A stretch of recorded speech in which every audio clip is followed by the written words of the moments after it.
Hi Pat, so this is the video explaining the technology adoption scale test.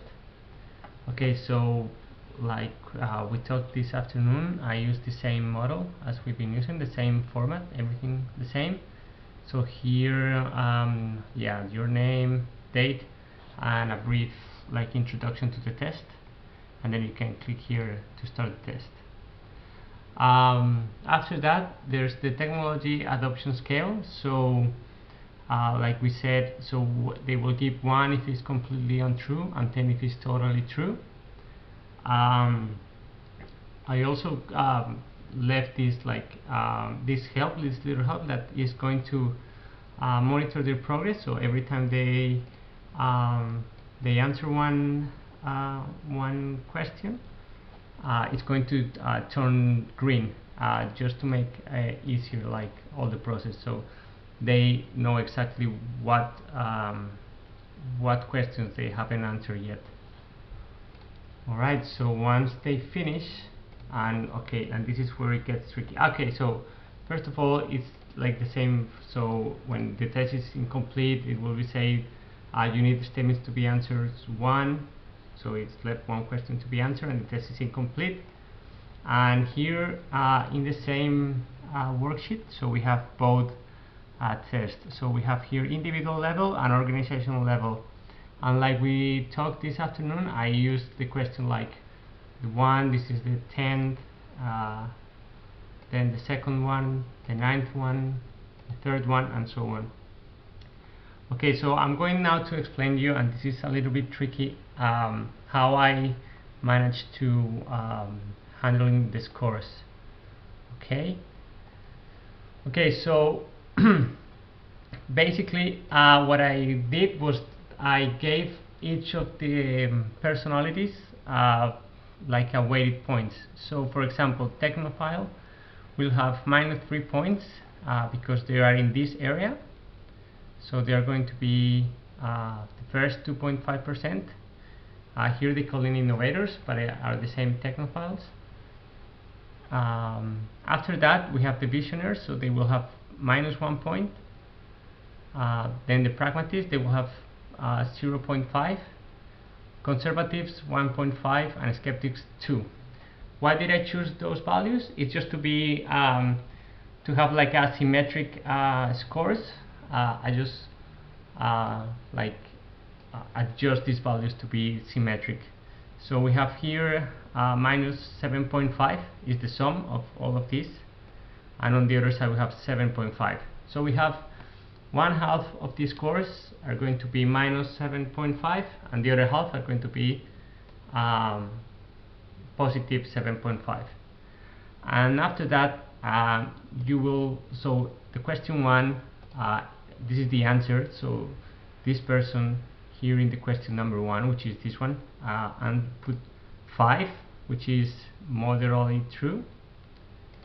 So here is going to be 5 multiplied by -3, so the weighted score is going to be -15, which makes sense, because if it's Technophile, so it's going to move the results towards the left side of this graph, right? If he puts here 30, it's going to be -30, so it will push a little bit further to the left. It will shift the results to the left in order to be more to the side of the early adopters or the innovators. Alright, so the maximum points you can get on this weight score is gonna be -72. That score you will get if you put like here like on the negative questions only 10, and on the positive questions 1. You get -72, and if you do the other way around, it will be positive 72. Alright, and then so then you sum all of your results and you will get like the weighted score, which I call the weighted score. So in this case it's -7. The same exercise for the other, for the individual and organizational level. Here we have both of them. Okay, so how did I construct the graph? So with these results and with these points, what it is, I'm going to open another file. I'm going to send you two files this time. This one is just in case you want to check how I managed to construct the graph. So what I did is that I created this worksheet to create random numbers, so between 1 and 10, and we have here the scores. So what I did is like I simulate like a lot of people taking the test, like the of course no people, well, machines. This is a machine taking the test, and yeah, and after that I created a macro so that I can take like a lot and lots of results. So basically the macro is going to here we are going to, here this file is calculating like the weighted score, which is over here is the sum of these scores, which are all the answers of this person, and this is the average score of this person, and so on. And after that, using this macro, what I'm doing here is like copying all those results and placing it here. And I did this like a lot of times, and how many times? Well, 8,844. So it's like this simulation is like 8,844 people would have taken the test. Here are all the results, and we have here an histogram. The frequency, well, obviously because of the central limit theorem, it's going to be a normal distribution.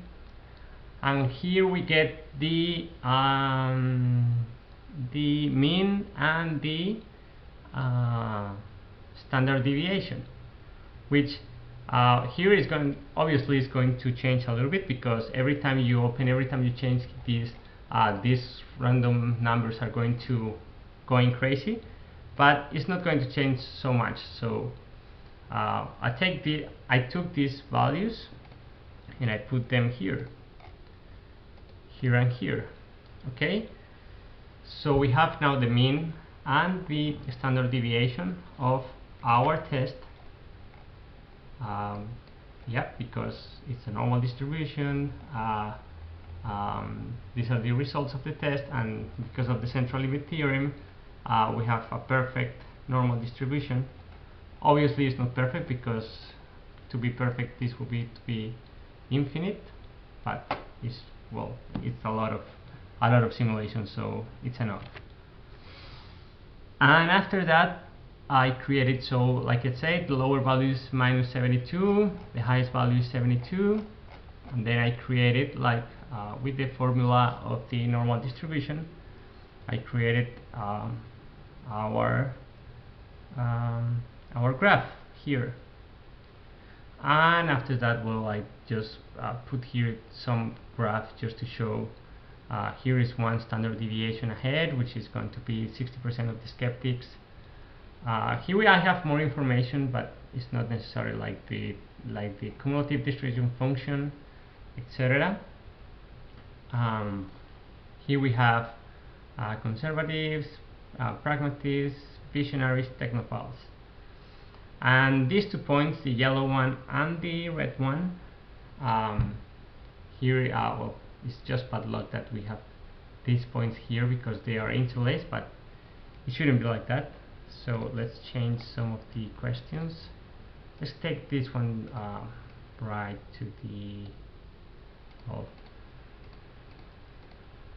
let's see. Okay, now it's better. Okay, so now we have here these 2 points. So we have the results of your company and the results of you.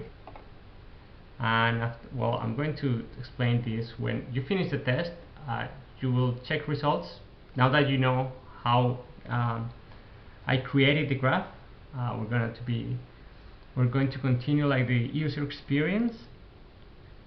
Here we have technology adoption scale, your name, the same format, scores. So we have both scores, minus 28.50 minus 4.50. Here we have the set scores, which are set score is only how many standard deviation are these results away from the mean. But the important thing is that these results means that you individually you are a visionary, and organization level you are a pragmatist. Well, the organization is pragmatist, and here you have the graph showing you that your company is over here, right where the pragmatists are. Well, I have to what to yeah, I don't know why this happened. Alright, now it's good. And you can see the graph, your company, and then the results with your name.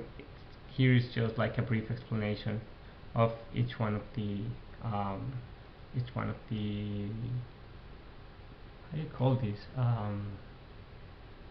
Yeah, the definitions that we have, and finally the reference, and that's it. Alright, so I hope my explanation was clear. I know it's a little bit weird with the normal distribution and everything, but hopefully it's going to be clear after this video.